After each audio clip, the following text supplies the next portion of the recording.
Democrats say they're taking to the road to, quote, reclaim Wisconsin, but are they unified heading into the likely recall election? No clear frontrunner has emerged yet to face off against Governor Scott Walker. News 8's Lou Hillman now joins us live in our studio for a closer look. Lou? Marking the one-year anniversary of massive protests in Wisconsin's capital, Democrats and labor groups today kicked off a statewide bus tour here in La Crosse.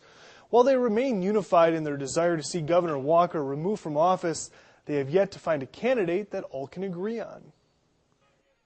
Born out of these protests last February was a movement to recall Wisconsin's Republican governor. This is about reclaiming Wisconsin. But 1 year later, Democrats still aren't rallying behind one candidate. It's very early in the process, but I feel very confident that there's good candidates that are coming out. There's one good candidate that's already come out. And at the end of the day, people are going to be unified. Phil Neuenfeld, president of Wisconsin AFL-CIO, one of the state's largest labor groups, says Democrats remain as energized now as they were 12 months ago. He didn't run on any of the things he's doing. However, the two candidates who have announced they're running are not household names in most parts of the state. They're former Dane County Executive Kathleen Falk and State Senator Kathleen Vinehout.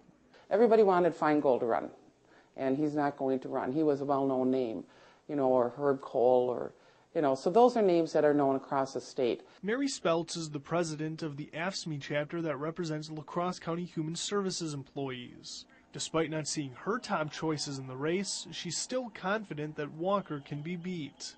Yep, I think whatever candidate emerges from the race, we will unite with and support.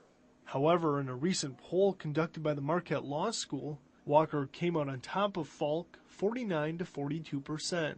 Republicans think it's a good sign. I think the state of Wisconsin has finally come to the point that we're seeing positive results here, and the fact that they can't come up with a candidate that's strong really shows that I think the majority of the state does agree with Walker.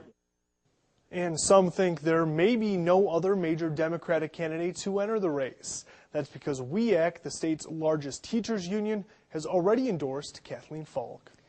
Thanks, Lou. The bus tour is scheduled to make 7 stops over the next 3 weeks. It concludes with a rally at the Capitol on Saturday, March 10th, and that marks the 1-year anniversary of when the collective bargaining measure was signed into law.